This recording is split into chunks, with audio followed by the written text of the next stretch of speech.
It wasn't just a gangster film. It was a time bomb wrapped in laughter, blood, and style. When Goodfellas hit theaters in 1990, it redefined what crime cinema could sound, look, and feel like. But behind that cocaine-fueled swagger lies 100 details you probably missed, and some of them are so bizarre, you'll wonder how they ever made the final cut. So grab your shine box, because today we're counting down 20 weird, shocking, and little-known things you never noticed in Goodfellas. The first line predicts the entire movie. This is the life. Henry Hill says it like a confession. But what most fans never realize is that Goodfellas literally begins with its ending. The trunk scene with Billy Batts barely alive actually takes place two-thirds into the film. Scorsese opens with the climax, then rewinds the entire narrative. It's not just clever editing, it's a moral map. Henry's life begins where it should have ended. Every flashback after that feels like a crime replaying itself, trapped in fate's loop. And notice the headlights' red glow inside the trunk? It's the film's visual warning. Blood will follow them everywhere. What looks like a stylized choice was Scorsese's shorthand for guilt. The movie opens not with triumph, but consequence telling us before a single credit rolls that nobody gets away clean. The camera never blinks, literally. Scorsese didn't just direct Goodfellas, he choreographed it. The famous Copacabana tracking shot, that 3-minute glide through the kitchen and into the club, wasn't just for show. It symbolized Henry's rise into the seductive world of crime. Smooth, effortless, uninterrupted. But there's a hidden layer. The entire shot was built because Scorsese couldn't get permission to film the front entrance. So he improvised, turning logistical limitation into cinematic magic. The seamless shot mirrors the illusion of mob life, beautiful, until you realize it's all happening behind closed doors. When the camera finally lands on Henny Youngman's comedy act, it's like the punchline of a joke that's been building since the first frame. Crime, showbiz, and delusion, all one continuous performance. Joe Pesci's line wasn't supposed to be funny. Funny How is more than a meme. It's a genuine moment of fear. What's rarely discussed is that Joe Pesci improvised the entire exchange based on a real experience. Early in his life, Pesci told a mobster he was funny, and the man turned deadly serious. Scorsese built the scene around that tension, telling the other actors not to rehearse. Their confusion on camera is authentic. Ray Liotta's nervous laughter isn't acting, it's survival. In fact, if you freeze the frame, you can see the sweat on his temple glisten as he realizes Tommy's temper is real. It's one of the most unscripted, dangerous moments in modern film, the scene that made audiences both laugh and flinch at once. The real Henry Hill appears in the EA movie. You've probably seen him and didn't know it. The real Henry Hill, whose life inspired the film, appears briefly in the witness protection montage at the end. Scorsese included him as a quiet nod, though Hill later admitted he was too high during filming to remember it. That's not even the strangest part. Hill reportedly handed out signed VHS tapes of Goodfellas at bars years later, bragging, "That's my life." The meta-irony? He was arrested again for drug dealing while distributing a movie about getting caught. It was art imitating life, then life imitating art, and finally collapsing into one long rap sheet. I hear the cocaine montage was shot like a panic attack. That paranoid, heart-racing final act where Henry drives around, spots helicopters, and juggles meatballs and cocaine, it feels like a panic attack, because it was filmed as one. Scorsese used rapid edits, handheld cameras, and jump cuts synced to jump into the fire. But here's the secret. Every cut matches Henry's heartbeat. The editing rhythm literally accelerates with his pulse. The result? You feel his paranoia before he even says a word. The editing becomes a drug. And by the time the screen cuts to white, you're as wired as he is, the audience overdosing on anxiety. The gunshots aren't what you think. Scorsese wanted the gunfire to sound ugly. Not cinematic, not heroic ugly. Instead of Hollywood sound effects, he used recordings of real .38 revolvers fired into slabs of meat. The damp, muffled cracks you hear aren't Foley tricks, they're literal gunshots tearing into flesh. It's why the violence in Goodfellas feels so personal. You're not hearing bangs, you're hearing wounds. Sound designer Frank Warner said he layered the shots with faint animal squeals to heighten the subconscious discomfort. The result was so disturbing that test audiences reportedly flinched at every gunfire cue. Scorsese didn't want glamour. He wanted realism, the kind that echoes in your stomach. Lorraine Bracco's lipstick tells a story. Watch Karen Hill's lipstick. Seriously, It evolves with the plot from soft pinks in her early suburban life to deep blood reds during Henry's rise and fall. The makeup department used color psychology deliberately to mirror her moral descent. In her wedding scenes, her lips are pastel, almost innocent. By the time she's flushing cocaine down the toilet, the red is nearly identical to blood. Costume continuity? No character development in disguise. Scorsese's team tracked every shade, turning her makeup into a visual mood ring of corruption. It's detail like this that made Goodfellas feel alive. Every surface told the story of decay. The F word became its own character. Goodfellas held the record for most F-bombs and filmed 300 of them.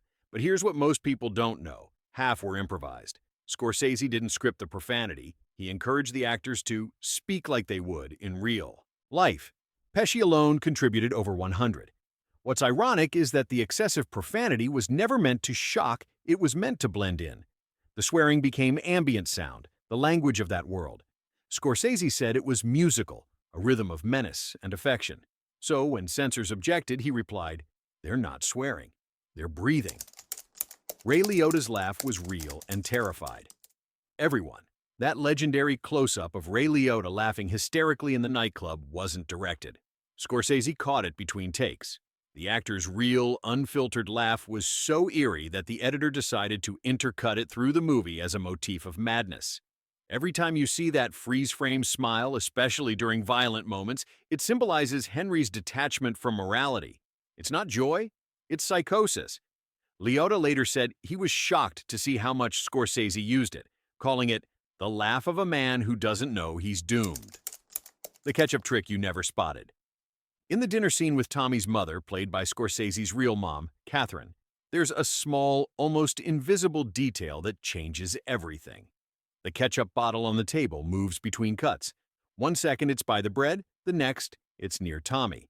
It's a classic continuity error, but Scorsese left it in intentionally.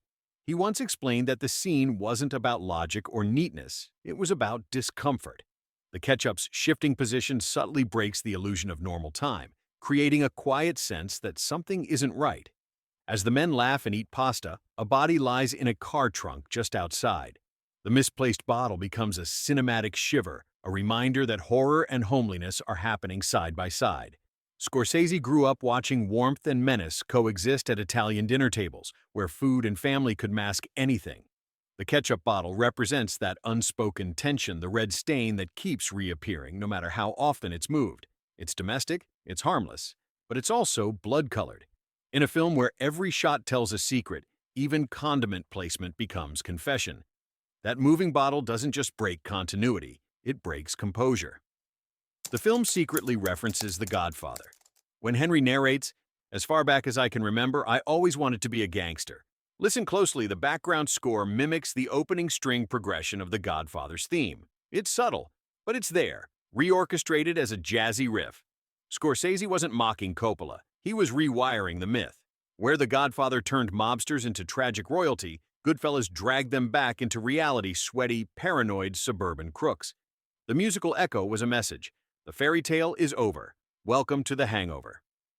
The helicopter scene was based on real surveillance. Henry Hill really was followed by a helicopter. He later said it hovered so low that his mother could see the pilots' faces. The FBI confirmed it. They had him under constant watch. Scorsese replicated the chase with eerie accuracy, even matching the aircraft model. The only thing exaggerated? Henry's ability to cook dinner while tripping. Hill admitted the real night ended with him hiding in a backyard, convinced the trees were whispering. If you're hooked on these secrets, go ahead and hit like and subscribe because we're only halfway through, and the wildest ones are still coming. Paul Sorvino almost quit the film. Paul Sorvino, the man who brought quiet menace to Paulie Cicero, almost walked away from Goodfellas just days before filming began. He told Scorsese bluntly, "I can't find the coldness." Sorvino was known for warmth and charm off-camera, not the icy authority the script demanded. But then, one morning, standing before the mirror, everything changed. "I realized I had a face that could kill without moving a muscle," he said. That single moment of self-recognition redefined his entire performance. Sorvino decided that Paulie's power wouldn't come from shouting or movement, it would come from stillness. Every slow turn of his head, every silent glare across the dinner table, became an act of control. He was the calm at the center of chaos. Scorsese later said Sorvino's restraint terrified him more than any gun. The quiet scenes slicing garlic, listening without blinking made Pauly the film's unspoken threat. Sorvino didn't need to raise his voice. His silence carried the weight of a verdict. Sometimes true power isn't loud. It's the ability to end a conversation without saying a single word. The real mob approved the script. Here's something surreal. Scorsese consulted real mafia figures to ensure authenticity. One even advised on Ray Liotta's posture when greeting made men. The studio panicked, fearing retaliation, but the gangsters loved the result. They reportedly held private screenings in New York clubs, applauding Pesci's scenes like they were home videos. One crime boss even joked, "That's not acting, that's Tuesday." Hollywood fiction blurred into reality, and for once, reality approved the fiction. A hidden Scorsese cameo most missed. Everyone knows Martin Scorsese's on-screen cameo as the doctor who tends to Tommy's victim after the shooting, but almost no one notices his second appearance. During the airport montage near the end, as Henry walks past a glass door, a faint reflection appears Scorsese himself, half hidden by motion blur. It's not an accident or background trick. It's deliberate. That ghostly reflection turns the director into a silent witness inside his own story. Scorsese isn't just observing Henry Hill's downfall, he's haunting it. As Henry drifts through paranoia and exhaustion, Scorsese's reflection becomes a visual metaphor for judgment, the storyteller watching his creation implode. The placement is perfect. An airport, the ultimate crossroads between escape and capture. Henry walks toward false freedom, unaware that his maker is right there in the glass, staring back. It's a blink and you'll miss it moment, but once seen, it can't be unseen. In a film obsessed with surveillance, loyalty, and guilt, Scorsese literally embeds himself as the final observer, the conscience of Goodfellas, hiding in plain sight. The painting was real and personal. That cozy kitchen painting Tommy proudly shows off, the one of the old man with two dogs, wasn't a random set decoration. It was painted by Catherine Scorsese, Martin's real mother, who also plays Tommy's mother in the scene. The idea came from Scorsese's childhood memories of family dinners, where a picture on the wall would spark long, meandering conversations. He told his mom, "Bring that painting you love, it'll make the scene feel real." What most people miss is how personal the choice is. The painting itself mirrors the film's entire theme: warmth beside danger. The dogs face opposite directions, just like Henry and Tommy's moral split. The smiling old man in the boat cap looks harmless, but he's holding a knife. It's a domestic image hiding menace, just like the mobsters enjoying pasta while a corpse bleeds in a car trunk outside. Catherine improvised her dialogue on set, asking, "One dog goes one way, the other goes the other way." None of that was scripted. Scorsese kept it all because it reminded him of his real family dinners, chatty, tender, oblivious to the darkness outside. It's one of cinema's rare cases where art, family, and crime blend into a single frame of love and unease. The Coke scene was filmed backwards. When Karen flushes cocaine down the toilet, it looks frantic and chaotic, but technically, it's a visual illusion filmed in reverse motion. Scorsese didn't want to waste the prop powder or risk clogging pipes, so he had the water suctioned upward and reversed the footage in editing. The effect makes the drugs appear to swirl and fight against the current, like something alive being ripped from its home. It's a symbolic choice, too. Scorsese once explained that the scene represents Karen's internal tug-of-war, saving her family while destroying the life that gave them everything. The backward footage turns that ordinary flush into a miniature battle between loyalty and addiction. Even the lighting was deliberate. The bathroom tiles are stark white, representing purity, while the cocaine looks like shadows bleeding into it. Lorraine Bracco, who played Karen, said she shot the scene in one emotional take and left the set trembling. She wasn't acting terrified, she was terrified. The director refused multiple takes, saying, "Fear can't be repeated." So that swirl of powder isn't just a trick of the lens. It's the moment the glamorous world of crime literally goes down the drain, clawing to stay alive. The final gunshot breaks the fourth wall. When Tommy fires directly at the camera in the 8 final seconds, it jolts you. The move feels bold, modern, even violent. But it's actually Scorsese's tribute to cinema's birth itself, a recreation of the last shot of the great train robbery from 1903, where a bandit does the same thing. Early audiences ducked in fear. Scorsese wanted modern viewers to feel that same shock again, almost a century later. The gesture also carries metaphor. Throughout Goodfellas, Scorsese refuses to glamorize crime, yet he knows the audience enjoys watching it. That final gunshot is his accusation. It says, "You've watched these monsters for 2 hours, now they're looking back."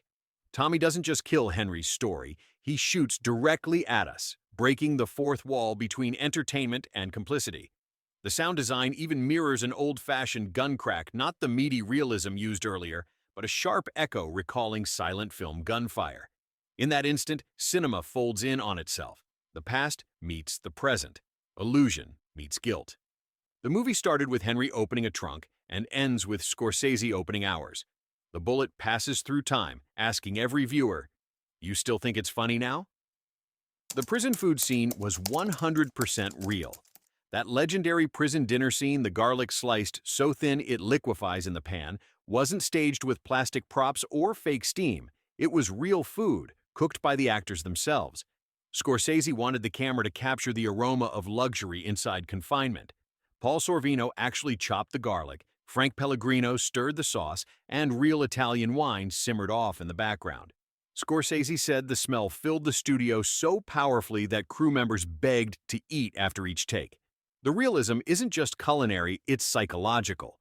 That meal represents power in miniature form, mobsters recreating home even behind bars. They have control over their menu, their rituals, even their seasoning. It's comfort as dominance. What's more, the lighting team used soft yellows and warm browns to make the cell feel cozy, the opposite of a prison. When viewers say, "I wanted to eat that food," that's by design. It's Scorsese's cruelest trick, making us envy criminals. When Henry narrates that "we ate like kings," it's literal. In a world of concrete and bars, food became freedom. And the fact that it was cooked live on camera makes the moment feel tangible. You can almost smell the sin simmering in marinara. The white screen ending has a hidden meaning. When the screen cuts to white after Henry Hill's final monologue, it seems like a stylistic flourish, but it's actually one of Scorsese's most haunting choices. Traditional gangster films fade to black, symbolizing death or closure. But Goodfellas does the opposite. It fades to white, symbolizing emptiness. For Henry, life in witness protection isn't peace, it's purgatory. That blinding brightness represents the fluorescent glare of suburbia, the sterile silence of safety, without thrill. He's alive but erased. Scorsese described it as the death of sensation. There's also a meta-cinematic layer. The fade to white mimics the flash of a camera as if Henry's mugshot is being taken one last time. It's the film itself taking evidence. Even the transition music, Sid Vicious's anarchic cover of My Way, mocks the idea of redemption. Henry didn't do it his way, he did it the cheap way.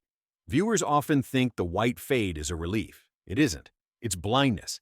It's the void left when adrenaline disappears, and all that's left is a man who traded fear for boredom. Scorsese once said, "Hell isn't heat, it's nothingness." That final flash is exactly that cinematic limbo, where the color drains from crime and only memory burns white hot. Goodfellas wasn't just a mob movie, it was a mirror. Every frame, sound, and improvised curse built a world so vivid that even decades later, we're still finding ghosts inside it. These 20 secrets prove that Scorsese's masterpiece isn't just watched, it's lived, dissected, and re-experienced. So, which detail blew your mind the most? Drop it in the comments, hit like if you caught something new, and don't forget to subscribe because as Scorsese showed us, nobody stays clean forever.